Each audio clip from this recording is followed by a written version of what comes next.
Jóvenes, ¿qué tal? Buenos días con todos, espero que se encuentren bien. En esta oportunidad vamos a continuar con nuestro curso de Historia Universal, tocando pues el tema del mundo a mediados del siglo XX. Vamos a estudiar los acontecimientos más importantes de inicios y mediados del siglo XX. Cuando hablamos del siglo XX nos estamos refiriendo a los años 1900, ¿verdad? Este siglo comprende desde el año 1901 al año 2000, ¿de acuerdo? Este es el siglo donde vivimos pues la mayor parte de acontecimientos que cambiaron y modelaron el presente tal y como lo conocemos, ¿verdad? En este siglo también ocurrieron eventos muy importantes y pasaron personajes muy polémicos y muy valiosos también para la historia de la humanidad. Es un siglo muy interesante también como complejo.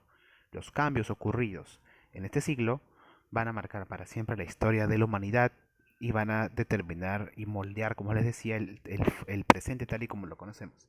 Si quieres entender cómo funciona el mundo de hoy, tenemos que conocer cómo funciona o cómo se desarrolló el mundo en el siglo XX. Tenemos que entender el siglo XX. Entonces, todos los temas que vamos a ver a partir de ahora en el curso van a tratarse acerca del contexto del siglo XX, ¿de acuerdo? Y vamos a empezar con los primeros acontecimientos y cómo inicia este siglo, ¿de acuerdo? A ver, empecemos hablando de finales del siglo XIX, ¿de acuerdo? A finales del siglo XIX, antes de que empezara el siglo XX, las potencias mundiales eran principalmente los países europeos. La principal potencia mundial, la que destacaba de resto, era Inglaterra, ¿de acuerdo? Inglaterra tenía la mayor parte de capital en el mundo, ¿de acuerdo? Tenía la mayor parte de la economía mundial bajo su control. Inglaterra era un gran imperio colonial, ¿de acuerdo? Tenía muchas colonias en muchas partes del mundo. Tenía colonias en Norteamérica, en Asia, en África, en Oceanía.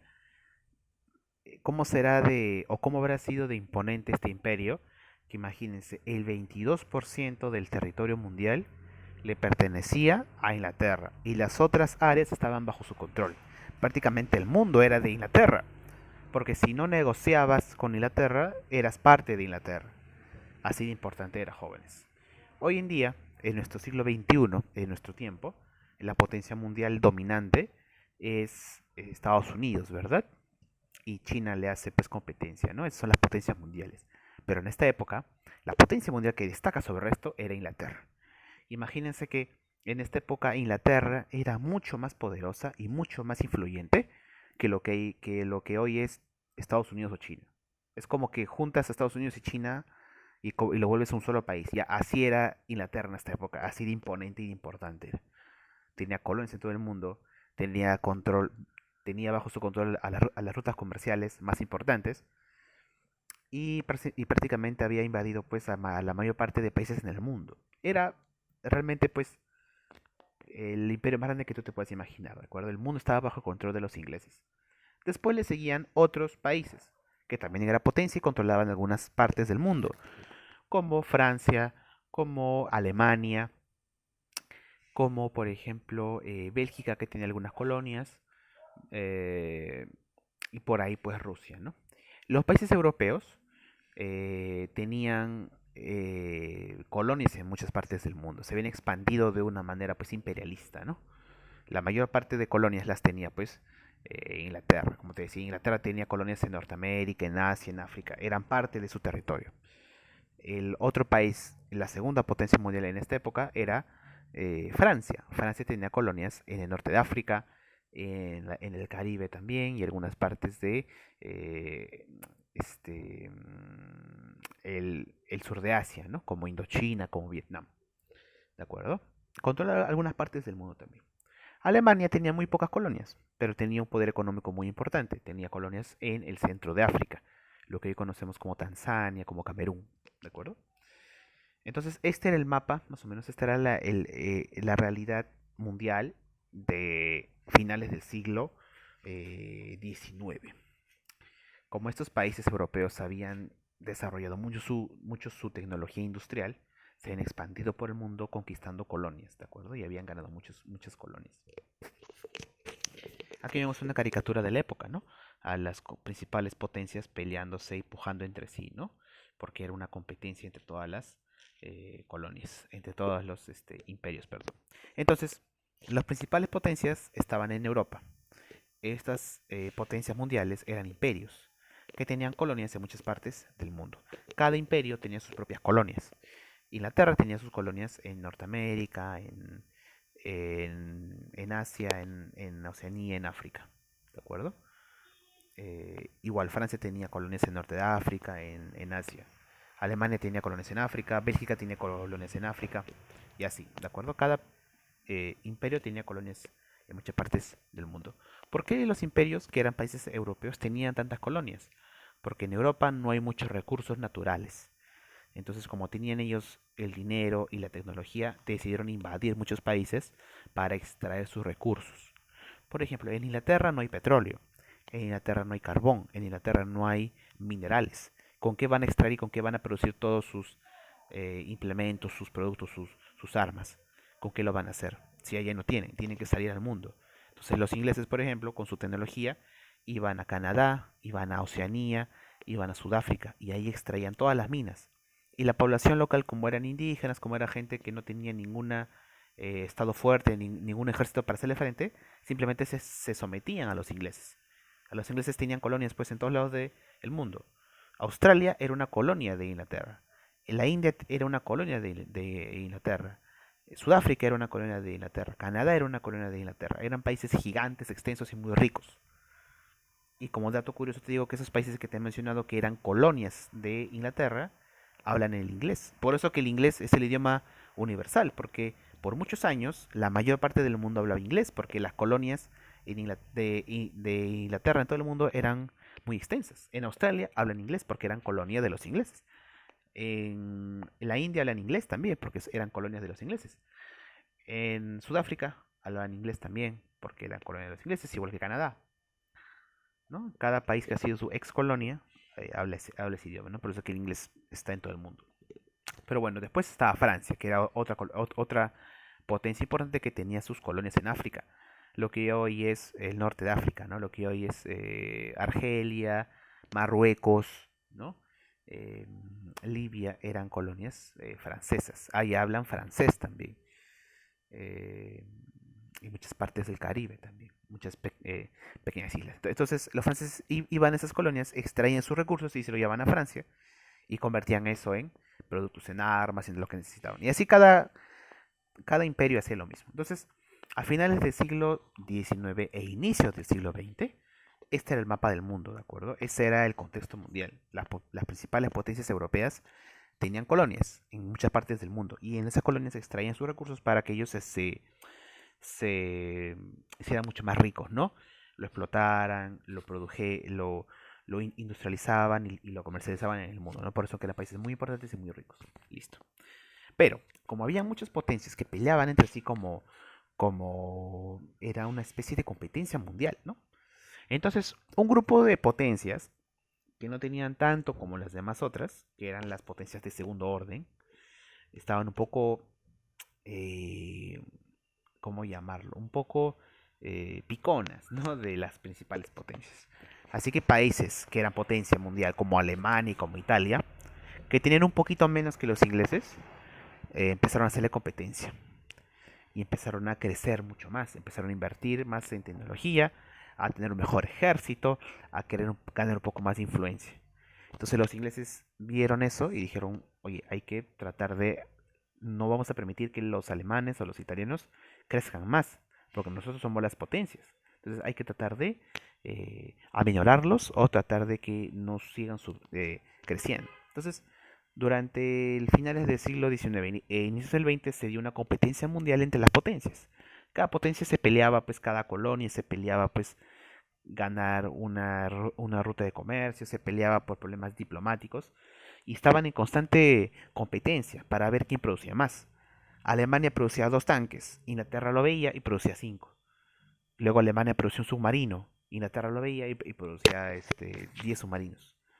Y así, con esta competencia, se dio una gran carrera armamentística. Todos los países potencia mundial empezaban a fabricar armas y cada vez mejor. para prepararse para una posible guerra, porque Alemania e Italia le tenían mucha envidia, políticamente hablando, a Inglaterra y Francia, que tenían la mayor parte de las colonias en el mundo. Así que Alemania y Italia decían, ¿por qué nosotros no podemos tener lo mismo que tienen los ingleses? Para superarlos tenemos que tratar de crecer más, tener más ejército, más tecnología, más influencia para ser como ellos. Los alemanes y los italianos querían ser como los ingleses, así de poderosos. Entonces empezaban a competir y se creó esta carrera armamentística. Cada uno fabricaba más aviones, más armas, y más barcos y la mayor cantidad de eh, artillería posible para competir y hacerle frente a los ingleses y los franceses, que eran las principales potencias mundiales. Esta época, o mejor dicho, en este contexto, nace o se inicia el siglo XX con la disputa entre las principales potencias mundiales, que eran europeas. Y esta época de finales del siglo XIX, inicio del XX, se conoce como la paz armada. Una época en la cual no hubo ninguna guerra, pero todas las potencias se preparaban para una guerra, porque había una carrera armamentística, competían entre sí, como te decía, si Inglaterra sacaba un barco, Alemania sacaba dos, y el otro veía y lo sacaba más, y empezaban a producir más y a armarse hasta los dientes, ¿no? Esa era la paz armada, por eso aquí vemos esta caricatura, ¿no? Empiezan a competir estas potencias, cada uno puede representar una potencia mundial, ¿no? Empiezan a competir para tratar de ver quién es el más poderoso, quién es el que tiene más y quién puede colonizar más. Eh, entonces, este es un efecto pues del imperialismo, ¿no? ¿Qué cosa es el imperialismo? Es la fase mayor, la fase superior del capitalismo. Estos países eran capitalistas, pero capitalistas salvajes, porque extraían recursos y los producían de una manera brutal, ¿no? En armas y todo ello. Entonces, esa es una fase superior al capitalismo, ¿no? Donde ya busca ser un imperio que trasvase sus fronteras, ¿no? Esto es una consecuencia de ese capitalismo brutal que se dio a inicios del siglo XX. Entonces, en ese contexto, se van formando alianzas, se van formando grupitos para juntarse y combatir con el otro. Se forman dos grandes grupos, la Triple Alianza y la Triple Entente. La Triple Entente es formada por Gran Bretaña, o sea, Inglaterra, la principal potencia mundial, Francia y Rusia. Esos tres países se juntan y forman una alianza, forman un grupo. ¿Qué grupo? La Triple Entente. Se forman los tres y dicen, oye, hay que formar un grupo para defendernos. Como somos las principales potencias mundiales, Inglaterra, Francia y tú, Rusia, unámonos para defendernos mutuamente de cualquier otro rival que se nos quiera igualar a nosotros. Perfecto. Y se formó la Triple Entente. Luego se forma la Triple Alianza, que es una alianza integrada mayoritariamente por Alemania. Alemania es el que propone esta alianza. ¿Con quién se junta Alemania? Con Italia y con el Imperio Austrohúngaro. Acá pongo Austria-Hungría porque en esta época Austria y Hungría eran un solo país, que se conocía como el Imperio Austrohúngaro. ¿De acuerdo? Para ser un poco más sencillos para hablar, vamos a decir solamente Austria, ¿ya? Porque la gente en esa época lo conocía como Austria, nada más, ¿de acuerdo? Entonces se junta Alemania, Austria e Italia. Se juntan y dicen, vamos a hacer una alianza, un grupo para hacerle frente a las principales potencias mundiales. Los alemanes se dieron cuenta de que la única manera de equiparar el poder con los ingleses o hasta superarlos sería con una guerra. Si no tenían una guerra con los ingleses y no les quitaban lo que ellos tenían, no iban a poder ganar tantas colonias como tenían los ingleses. ¿Qué cosa querían hacer los alemanes? Igualarse a los ingleses, tener las mismas colonias, tener el mismo poderío mundial y tener la economía igual a Inglaterra. Entonces ellos querían hacer, los alemanes querían hacer la principal potencia mundial. Para esto se junta con otras potencias que también son de un segundo orden, que no tienen colonias o que tienen colonias muy pequeñas. El caso de Italia, por ejemplo, solamente tenía unas cuantas colonias en Italia y no era muy próspera si no las controlaba muy bien. Tenía muchos problemas con esas colonias que eran, creo que era esta colonia de Eritrea, ¿no? Y también era Libia, también Libia. Y tenía muchos problemas con estas colonias, no se comunicaba muy bien, tenía muchas revueltas. No era una potencia muy importante Italia para la época, ¿no? No tanto como Inglaterra, como Francia, que era otra cosa. Ya, entonces Alemania se junta con estos países y dice, vamos a enfrentar a las principales potencias. Y se forman dos bloques, la Triple Alianza y la Triple Entente. Y estas dos alianzas, estos dos grupos se empiezan a preparar para una posible guerra. que va a estallar en el año 1914. En el año 1881, ¿no? Unos años, unos casi 40 años antes, se da un evento muy triste y muy lamentable para la historia humana. Se da algo increíble. Las potencias europeas se reparten África. Se la reparten, así como si fuera un pastel. Aquí vemos una caricatura de la época mostrando cómo los europeos se reparten África. ¿De acuerdo?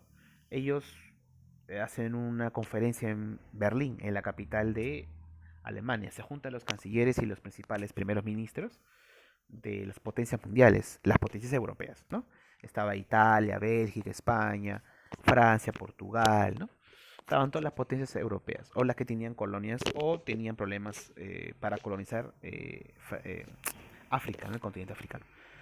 Se juntan en Berlín y dicen, ya, señores, estamos todos aquí, todos estamos acá, todos los países europeos. Vamos a repartirnos Francia de una manera justa, cada uno como ha venido ganándolo. Entonces agarran el mapa de Francia, agarran el mapa de África y se lo dividen los europeos. Ya, esta parte va a ser para mí, esta parte va a ser para ti, esta parte tú la has ganado, esta parte tú no. Pa, pa, pa. Entonces África quedó dividida al gusto de los europeos. Y en esa conferencia no había ni un solo representante de África, ni siquiera un presidente, un poblador, nada. Los africanos estaban pues excluidos de esta conferencia. Y simplemente los europeos se la dividieron como ellos querían. No les importaba si había conflictos entre pueblos, si había algún tipo de problema con el medio ambiente, nada les importaba eso, solamente les importaba cuál era su ganancia. Por eso que decía que es un momento pues lamentable, ¿no? Donde un continente se divide pues como un pastel. No le importaba la vida de la gente para nada. Y en esta conferencia de Berlín, el país que sale con mayor cantidad de territorios en África va a ser Inglaterra, Gran Bretaña. Inglaterra va a tener casi la mitad de Inglaterra. Existe desde Egipto, que es el norte, hasta Sudáfrica, el sur, una gran banda, un gran camino que va a recorrer Inglaterra desde el sur hasta el norte. Toda esa banda, casi la tercera parte de Inglaterra, de África va a ser para Inglaterra, desde Egipto hasta Sudáfrica. Los demás se lo van a repartir entre ellos. El norte quedó para Francia, un poco del este quedó para Alemania. Quedó un solo país libre que era Etiopía. Etiopía era el único país libre de África en el siglo XIX. Y otro pequeño país que era Liberia, que era pues un protectorado apoyado por Estados Unidos, por eso es Liberia. Los demás se lo repartieron entre todos, ¿no? Entre Portugal, que era Mozambique, entre el Congo, que le pertenecía a Bélgica, y así. Entonces, después de esta conferencia, el que salió pues ganando fue Inglaterra, porque tenía la tercera parte de África para ellos. Y Alemania se quedó un poco triste, o un poco, como le decía, no picón, porque Alemania solamente tenía dos colonias en África, Camerún y Tanzania. En esa época se llamaba Tanganica. Entonces dijeron, no es justo esto. Es por eso que se forman alianzas para tratar de equiparar mejor las colonias mundiales. Así que estos dos grupos se forman, la Triple Alianza y la Triple Entente, y empiezan a competir. Pero no van a ninguna guerra. Por eso que esa época se llama la Paz Armada. ¿Por qué esta época se conoce como la Paz Armada? Desde finales del siglo XIX a inicios del siglo XX. Porque las potencias europeas van a competir entre sí en una carrera armamentística, pero nunca va a haber guerra. ¿De acuerdo? Hasta el año 1914. En el año 1914, ya estamos en el siglo XX, inicios del siglo XX, se da la Primera Guerra Mundial. En esa época era conocida como la Gran Guerra. ¿Por qué estalla? ¿Por qué se da la Primera Guerra Mundial? Porque ocurre un asesinato aislado, ¿de acuerdo? Hay un pretexto para iniciar la guerra. Todas las potencias estaban esperando que se dé un pequeño roce entre ellos para empezar la guerra, porque todos querían la guerra. En esa época la mejor forma de resolver esa competencia, ese problema de la competencia, era hacer con una guerra. Tanto que competimos, ya hay que competir en el campo de batalla a ver quién gana más, ¿no? Pero el que más quería hacer guerra eran los alemanes, no los que tenían menos. Entonces están esperando un pequeño pretexto. ¿Cuándo se va a dar ese pretexto? Esa pequeña causa para que empiece la guerra. eh, en Serbia, que era un pequeño país al sur de Europa que tenía muchos problemas desde hace mucho tiempo, ocurre un asesinato. Matan al heredero al trono del imperio austriaco, del imperio austrohúngaro, ¿no? Matan al archiduque Franz Ferdinand, o conocido como Francisco Fernando en español. Lo matan en una ceremonia pública, ¿no? Lo asesinan en frente de todos. Y esto fue un escándalo. ¿Por qué? Porque ese archiduque iba a ser el heredero al trono de Austria, iba a ser el próximo rey.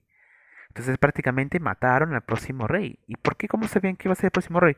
Porque su padre ya tenía más de 80 años y sabían que era cuestión de unos pocos años para que él asuma el poder y se quede en el gobierno por toda su vida. Entonces, él iba a ser el próximo heredero, era joven, pues, y lo mataron. ¿Quién lo mató? Un terrorista serbio llamado Camilo Príncipe, ¿de acuerdo? Eh, no, estoy volteando al revés. Lo mataron en Bosnia, que era un país del sur de Europa, y el asesino era serbio, ¿de acuerdo? Pero el problema podía haber quedado ahí, porque el que lo mató era un terrorista, ¿de acuerdo? Pero ¿qué pasó? Como el terrorista era serbio, Rusia decide invadir Serbia, ¿de acuerdo? Porque... Ah, no, no, perdón, al revés. Como el terrorista era serbio, Alemania decide invadir Serbia. ¿Por qué? Porque Austria y Alemania son aliados. Entonces Alemania, cuando se enteran que han matado al heredero al trono, dice, no es posible, es injusto que hayan matado al heredero al trono de mi aliado, que es Austria. Entonces yo lo voy a defender. Entonces Alemania y Austria van y deciden invadir Serbia. Y Rusia dice, espera un momentito, tú no puedes meterte con Serbia porque Serbia es mi protegida. Entonces Rusia también invade Serbia, pero para defenderlo. Entonces en Serbia se encuentran el ejército alemán, el ejército austriaco y el ejército ruso. Los rusos para defenderlos y los austríacos y los alemanes para atacarlos. ¿Qué tenía que ver Serbia si el que había matado no era el ejército, sino solamente un terrorista? No tenía nada que ver, ¿cierto? Pero los alemanes querían empezar ya una guerra. Ese era su pretexto. Entonces, como ya estaban en Serbia, los dos ejércitos dijeron, ya se están peleando los dos bloques, porque estos dos países pertenecen a dos bloques distintos. Alemania pertenece a la Triple Alianza y Rusia pertenece a la Triple Entente. Entonces, cada integrante de cada grupo empezaron a decir, no te metas con ellos porque es gente de mi grupo. Y es ahí, y en ese contexto, cuando se inicia la Primera Guerra Mundial. Alemania le declara la guerra a la Triple Entente y la Triple Entente le declara la guerra a la Triple Alianza. Aquí está un poco más las burbujas de influencia, ¿no? Rusia apoyaba a Serbia, ¿no? Austria, Alemania e Italia formaban la Triple Alianza. Después se pone el Imperio Otomano. El Imperio Otomano es lo que hoy conocemos como Turquía y muchos más países que pertenecen a un gran imperio. Y luego está del otro lado, este país, ¿no? Que era esta alianza, que era la Triple Entente, ¿no? Que era Rusia, Francia y luego no, el Reino Unido, Francia y Rusia, ¿no? ¿Por qué se da la guerra? ¿No? Primero por el imperialismo, la competencia que había entre las potencias, ¿no? Otra cosa, que hay un espíritu nacionalista en Europa, ¿no? Cada país tiene su propio espíritu nacionalista, tiene su propia idea mágica de la nación, de la defensa de la patria. En esta época está de moda lo que es el romanticismo en la literatura, en el arte, entonces la gente empieza a romantizar mucho lo que es la nación y la patria. Otra causa es que se formaron dos bloques, ¿no? La Triple Alianza y la Triple Entente, y ambos bloques eran antagónicos, es decir, eran rivales. Y también se pusieron pues muchas crisis políticas. Una en Marruecos en 1905, que no acabó en nada, y otra sí se dio en, en Serbia, pues con el asesinato, o por el terrorista serbio, ¿no? Por el asesinato del archiduque Franz Ferdinand en 1914. Y este pretexto del año 14, esta crisis por el asesinato, es el pretexto que va a desencadenar el inicio de la Primera Guerra Mundial o la Gran Guerra. Entonces se da pues el inicio de la Gran Guerra y comenzamos con la guerra de movimientos, ¿no? Que luego va a pasar a la guerra de trincheras. Esta guerra, que es la Primera Guerra Mundial, va a ser una guerra donde se va a desplegar todos los inventos de la segunda revolución industrial se van a ver en el campo de batalla. Esta va a ser la primera guerra moderna. Vamos a encontrar fuerza aérea, vamos a encontrar submarinos, vamos a encontrar tanques blindados. Antes de la Primera Guerra Mundial, la gente iba a la guerra con caballos, con carruajes, con espadas, con fusiles, ¿no? La última guerra que habían tenido los europeos antes de la Gran Guerra eran las guerras con Napoleón Bonaparte, donde todos peleaban pues con caballería, con cañones, ¿no? Después de mucho tiempo no había habido una gran guerra en Europa hasta que llegó la Primera Guerra Mundial. Y fue muy distinta, porque ya no pelearon con caballos, con carruaje, con espadas, sino pelearon con tanques, con blindados, con granadas, con aviones, con submarinos. Había una tecnología increíble en esta época. Y se da lo que es la economía de guerra, que es donde un país se dedica exclusivamente a que toda su economía se aboque pues, a la producción de la guerra. Y se da la guerra de las trincheras, que son guerra de posiciones también. Eh, uy, ¿qué pasó?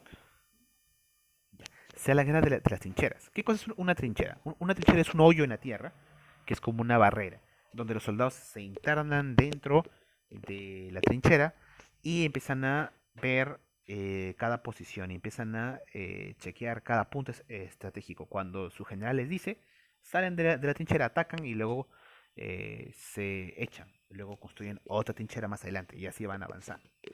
Pero este guerra de trincheras va a ser muy, muy largo, va a durar años.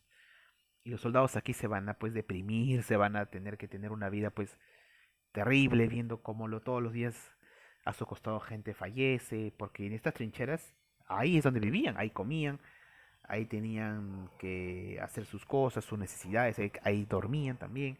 Ese era su modo de vida. Muchos también desertaron por ello. Fue una experiencia muy terrible esta guerra de las trincheras. Y también se usaron pues las armas químicas. Cada bando enemigo se bombardeaba con gases tóxicos, por eso que muchos usaban mascarillas especiales para resistir ese tipo de ataques. Aquí vemos, ¿no? Cómo se dan los bloques, ¿no? Los que se pelearon. La triple alianza, ¿no? El imperio austrohúngaro, el imperio alemán y luego el imperio otomano, ¿no? Y también la triple entente, ¿no? Los demás países apoyaban a un bando u otro, pero no participaron como estos países, ¿no? Aquí está una fotografía de la época donde los soldados hacen sus trincheras y empiezan a avanzar. ¿Cómo termina la guerra? Alemania es derrotado. ¿Por qué? Porque con Alemania tienen una táctica. Los amigos de la Triple Entente dicen, a Alemania tenemos que cansarlo, tenemos que hacer que gaste todo su dinero, todos sus recursos en resistir la guerra. Entonces a Alemania lo hicieron pues quebrar, ¿de acuerdo? Porque a Alemania lo hicieron que combata de igual a igual por años, hasta que se canse. Esa fue una táctica de un general francés, que ahorita no recuerdo bien el nombre, la verdad. Era un general francés que se me fue el nombre. Pero en general esta era una política del ejército francés. El ejército francés tuvo una táctica muy particular con Alemania. Como ya estaban en territorio alemán, como ya estaban en territorio francés los alemanes, habían pasado ya a Bélgica, porque Bélgica está en el medio, aquí está el mapa. Bélgica está en el medio de Alemania con Francia, entonces por ahí pasaron y por esto pues se ganaron muchos rivales, ¿no? Como los ingleses, porque protegían a los belgas. Los alemanes ya estaban en Francia y tenían que resistir. Entonces los franceses dijeron, ya que están acá en Francia, simplemente que resistan, ¿no? Esa fue una contraofensiva de los franceses, porque una idea alemana fue llegar a Francia y tratar de hacer desbaratar toda la economía francesa, pero no lo pudieron hacer. Sí mataron a mucha gente, pero no lo pudieron hacer, porque cuando ya se da la batalla entre desgaste, en el desgaste se va a ver qué país tiene más recursos, y ahí fue donde vencieron pues los ingleses y los franceses. Los franceses le dejaron que Alemania se desgaste en esa guerra de desgaste, también se le conoce a esa etapa, y finalmente pues los alemanes decidieron rendirse, porque ya no tenían recursos, ya no tenían hombres, ya no tenían gente, y estaban solos en la guerra, porque la gente que apoyaba a los alemanes era prácticamente una carga para los alemanes. Los italianos no lo colaboraban mucho con ellos. Y eso se va a repetir en la Segunda Guerra Mundial. Eh, También los, este, los otomanos tampoco van a tener una ayuda muy importante. y los austríacos mucho menos. Los austríacos ya hace mucho tiempo habían dejado de ser una potencia, pues en época de Napoleón más o menos eran un país respetable, con un ejército fuerte los austríacos, pero en esa época ya no, ya habían sacado mucha ventaja a los demás países. Entonces Alemania estaba sola en la guerra, combatiendo con Francia y con Inglaterra, las dos potencias mundiales, y era mucho para ellos. Por eso que Alemania se decide rendir en 1918 y en el año 1919 se firma el Tratado de Versalles, donde se pone fin a la Primera Guerra Mundial. El gran perdedor ¿quién es?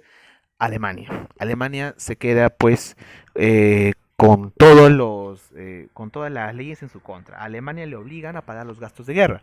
Porque cuando un país pierde la guerra, el que ha vencido les obliga muchas veces a pagar todo lo que ha gastado. Porque gestionar una guerra, jóvenes, es algo muy caro. Es carísimo.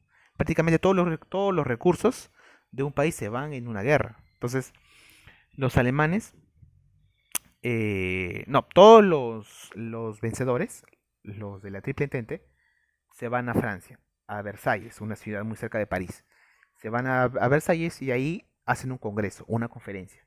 Y reúnen a los vencedores y a los vencidos. Y de los vencidos, el más responsable de todo esto habían sido los alemanes. Y le dicen a los alemanes, señores alemanes, ustedes nos han obligado a entrar a una guerra. Ustedes nos han hecho gastar años de presupuesto a gestionar muchos recursos y hemos perdido mucha gente. Hemos perdido muchos ciudadanos trabajadores. ¿Cómo vamos a recuperar nuestra economía si hemos perdido a nuestros trabajadores? Entonces ustedes tienen que pagar por todo ello. Entonces a los alemanes les obligaron a pagar. Y se obligaron, y las sanciones fueron durísimas para los alemanes.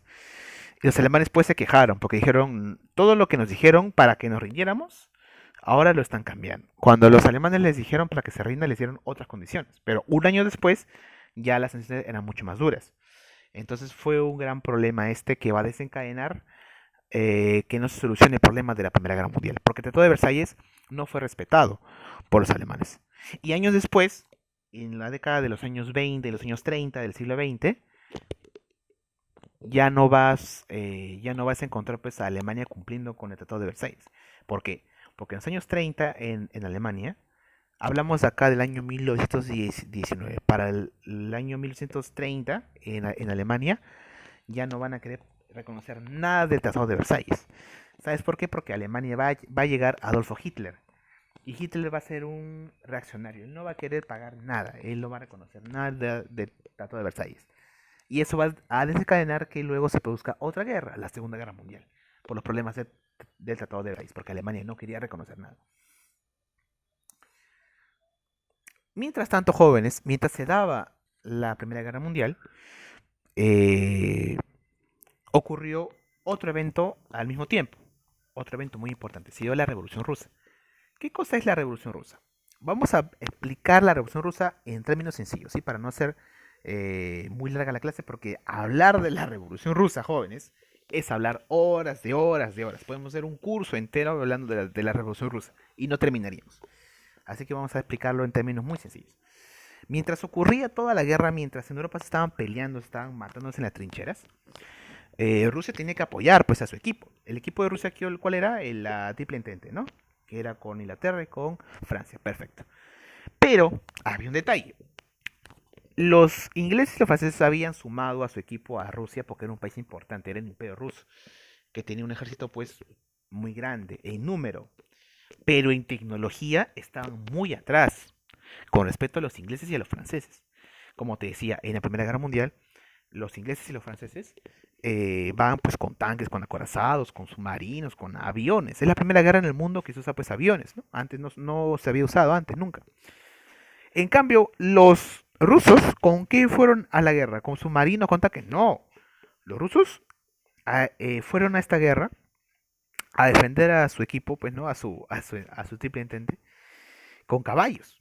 Fue a la guerra con caballería, con cañones, de hace 200 años. En esa época ya eran muy antiguos, imagínense. Con carrocería muy antigua que no se había renovado, ¿no? Y con soldados pues vestidos con uniforme de una época, puff, de hace 100 años. Y con esa gente, Rusia no pudo hacerle frente a los enemigos. Alemania pues pasó por encima a los rusos. y no pudo hacer nada. Felizmente la triple entente tenía pues a Francia y a Alemania, porque si todos hubieran sido como Rusia, Alemania ganaba la guerra. Y no fue así, porque Rusia tenía pues un ejército muy antiguo. Y en general el país, el imperio ruso, era un país muy atrasado. Mientras los demás países en Europa ya eran capitalistas, en Rusia seguían con el feudalismo. Seguían habiendo señores de la tierra, señores feudales, con siervos, campesinos que no tenían ningún tipo de derechos y trabajaban la tierra para ellos.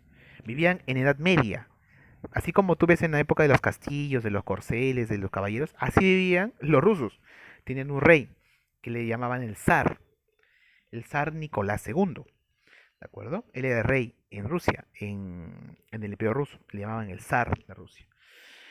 Y su familia pues era la más pudiente y la más rica de Rusia, pero toda la gran parte de la población rusa vivía pues bajo el umbral de la pobreza, eran extremadamente pobres los rusos.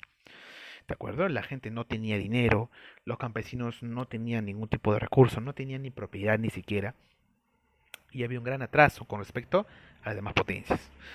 Entonces, poco a poco se empieza a decaer y entrar en crisis el imperio ruso, sobre todo la familia de los reyes, ¿no? De los zares. Había en algunas ciudades en Rusia, como San Petersburgo, algunas fábricas que empezaban a surgir recién, ¿no? Pero no podían competir pues, con los demás países europeos, que eran, pues, años luz estaban adelante de ellos. Entonces, Rusia era prácticamente un país subdesarrollado, mientras los demás países europeos ya estaban pues, en su pleno desarrollo. Esto ocasionó muchos problemas. A Rusia llegaron muchas ideas políticas novedosas, como las ideas del socialismo. Muchos intelectuales en Rusia empezaron a adquirir, a leer, a practicar y a formar partidos políticos de ideas socialistas, ¿de acuerdo? ¿Qué cosa es el socialismo? En términos bien sencillos también, para no pasarnos horas hablando de esto. En términos sencillos, el socialismo es un sistema social, es un sistema económico y político que busca la igualdad de todas las personas y busca que los obreros sean los que tengan el poder y no un grupos pequeños, sino que todos los que trabajan sean dueños de las empresas donde están trabajando, para que cada uno, pues, cuando la empresa gana, se reparte entre todos por igual, ¿no? Eso es lo que busca el socialismo, ¿no? La igualdad de la igualdad de las personas y la distribución de la riqueza. Eso es lo que busca el socialismo. Esas ideas llegaron a Rusia y empezaron a formarse partidos socialistas y empezaban a hacer discursos a la gente y decían, miren, yo les propongo ideas nuevas, le decían los nuevos políticos a los rusos, ¿no?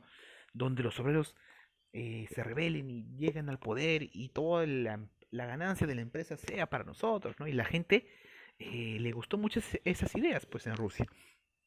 Y se formaron muchos partidos políticos. Dentro de todos esos partidos políticos sobresalió un líder político muy importante, que ustedes ven aquí en la pantalla.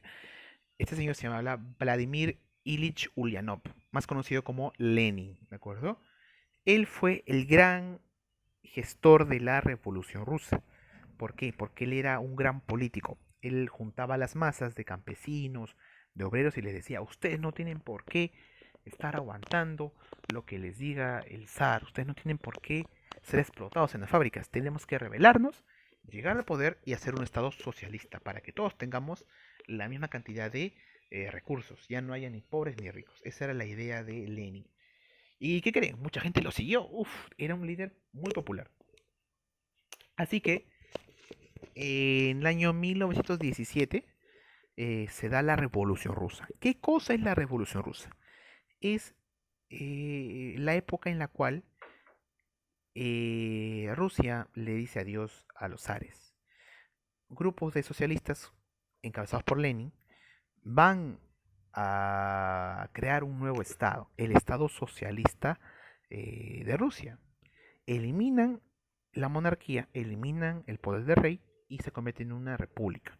Pero no una república como cualquiera, sino una república socialista. Entonces, en términos sencillos, ¿qué cosa es la Revolución Rusa? Es la época en la cual Rusia pasa de ser una monarquía dirigida por un zar a ser una república socialista.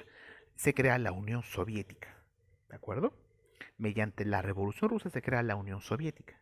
La Unión Soviética es lo que antes era Rusia y ahora va a ser la Unión Soviética, va a ser el primer estado socialista del mundo. Antes todas esas ideas del socialismo, del poder de los obreros, solamente estaban en los libros, pero cuando ellos lo hacen ya lo ponen en la realidad. Y el primer jefe del Partido Socialista de los bolcheviques, así se llamaba el partido de los bolcheviques en Rusia, el líder máximo va a ser Vladimir Lenin, algo así como un presidente. Entonces nace la Unión Soviética y en muy poco tiempo la Unión Soviética, que antes era Rusia, pasa a ser un país feudal, un país perdido en Edad Media, atrasado, a ser un país potencia, a ser un país muy importante para la economía y para la tecnología mundial. Se convierte pues en un país se convierte en un país muy desarrollado la Unión Soviética. La Unión Soviética, cuando se convierte y hace su revolución, cambia por completo. Crece su economía, traen más industrias, se vuelve un país industrializado, generan riqueza, mejoran su ejército que estaba muy destartalado, mejoran su sistema político, ganan muchos derechos también, ¿no? La mujer puede acceder al derecho al voto, tienen derecho a la educación, derecho a la salud, cosa que nunca antes se había visto en Rusia, ni en muchos países en Europa. Entonces, este ejemplo en el mundo va a querer ser copiado por muchos otros. Y el socialismo se expande por muchas partes del mundo. Y finalmente, pues Rusia se vuelve, o la Unión Soviética se vuelve una potencia mundial. Tanto así que la Unión Soviética va a ser años después, o décadas después de la Revolución Rusa, va a ser el primer país en enviar un hombre al espacio. Va a ser el primer país en enviar un satélite al espacio. Va a ser innovador en la ciencia. Y va a competir con el mismo Estados Unidos. Va a serle competencia. Así de importante va a ser. Entonces, gracias a la Revolución Rusa, la Unión Soviética se va a transformar de ser un país feudal, de ser un país atrasado, a ser la segunda potencia mundial junto con Estados Unidos. Ese es el gran cambio que tiene la Unión Soviética. Por eso que es una revolución, es la revolución rusa. ¿No? Aquí vemos todos los obreros marchar, ¿no? Eh, Lamentablemente Lenin no puede concretar todos los planes que él pensaba porque él fallece muy temprano. En el año 17 comienza la Revolución Rusa, 1917 comienza la Revolución Rusa. En el año 1922 se funda la Unión Soviética, que era este gran país, ¿no? Cambia su bandera, su himno, todo. Nace una nueva república, la Unión Soviética. Pero Lenin fallece en 1924, o sea, muy poco tiempo pudo gestionar la Unión Soviética. Después es asumido el segundo al cargo de Lenin, o alguien de confianza de Lenin, que era pues Josip Stalin, que este sí fue un gran dictador, que estuvo casi 30 años en el poder en la Unión Soviética. Rusia y la Unión Soviética tienen una tradición dictatorial que no se puede ser superada con el tiempo, ¿no? Los rusos han tenido reyes que han durado años. Después, cuando fueron Unión Soviética, tuvieron a Stalin, que duró 30 años su poder, una dictadura muy terrible, casi comparada pues con Hitler, ¿no? Algo así, donde mataba a los enemigos políticos y era terrible. Estuvo 30 años.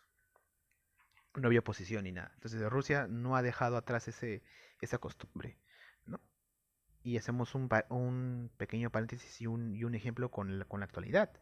Hoy en día Rusia tampoco es una democracia, jóvenes. No crean que Rusia hoy es una democracia. Rusia también tiene una democracia, pero que ya está en camino a ser una dictadura o ser una, no sé cómo llamarlo a lo que pasa en Rusia ahora, ¿no? Por ejemplo, el presidente hoy en Rusia, ¿quién es? Es Vladimir Putin. Vladimir Putin está en el poder desde el año 99, 1999, y hasta ahora está en el poder casi 20 años, y se quiere reelegir hasta el año 2036. En Rusia, por eso que hoy no hay democracia. Entonces, por eso le decía, Rusia no ha dejado atrás la costumbre dictatorial, ¿no? Tiene que ser ellos un poco más de la idea de difundir la democracia, ¿no? Y en todo el mundo también se debe buscar esa democracia, ¿no? Todos los países luchan para eso, pero en Rusia lamentablemente no. Y Stalin pues fue un dictador pues terrible, ¿no? Que estuvo 30 años en el poder y hizo la ley con su propia mano, ¿no? Mientras tanto, ya para terminar, ocurren dos eventos también muy importantes, que es la Gran Depresión del año 29, el crack de 29, que fue una gran crisis económica en Estados Unidos. Estados Unidos empezó a crecer de una manera descomunal gracias a la Primera Guerra Mundial, a los préstamos que dio y al crecimiento económico, hasta el año 29, que se dio una gran crisis en Estados Unidos. La bolsa de valores de Nueva York, la famosa Wall Street, cayó. Su valor se redujo a lo más mínimo y la economía estadounidense se paralizó y empezó a decrecer. Entonces mucha gente perdió sus empleos, perdió su trabajo, mucha gente pues se endeudó, muchas empresas buscaban que se le pagase las deudas y fue todo un caos. En esta época en Estados Unidos hubo desempleo, hubo una ruina tremenda, mucha gente también se mataba porque los perseguían, los que los buscaban pues para pagar sus deudas, ¿no? Era terrible. Se quedaron sin trabajo, sin nada. Hasta que llegó pues el presidente Roosevelt, ¿no? Que implantó una propuesta, una planificación para pasar la crisis, ¿no? El famoso New Deal, donde pues el Estado tuvo que aportar un poco, ¿no? Dieron unas especies de ayudas a las empresas estadounidenses, dieron subsidios y empezaron a encarrilar mejor la economía hasta que se recuperó en los años siguientes. Pero no fue mágicamente, fue por mucho tiempo empezaron a crecer. ¿Por qué se dio una crisis en Estados Unidos? Principalmente por la sobreproducción. Estados Unidos empezaba a producir de una manera descomunal, porque sabía que los países europeos tenían como ya tenían a su industria después de la guerra muy menguada, Estados Unidos se convirtió pues en la fábrica del mundo. Empezaba a fabricar todo, autos, artefactos, todo lo que tú te puedes imaginar. Entonces eso lo vendían al mundo y de eso también se hicieron ricos.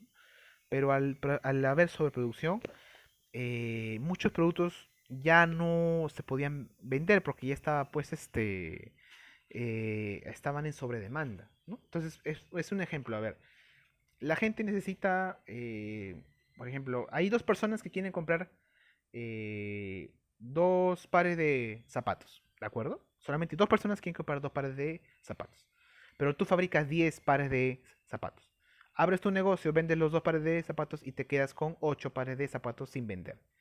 Pasan los días y nadie te lo compra. Eso es una gran crisis porque tú has sobreproducido, has hecho más de lo que el mercado quiere, de lo que la gente necesita. Eso pasó en Estados Unidos, pero por mil, ¿no? Hicieron un montón de sobreproducción que no lo pudieron colocar, no lo supieron vender y entraron en crisis. Los bancos quebraron, las empresas ya despedían a sus trabajadores por esta sobreproducción. Luego con el New Deal de presidente Roosevelt se mejoró, mejor dicho, se mejoró la economía estadounidense, ¿no?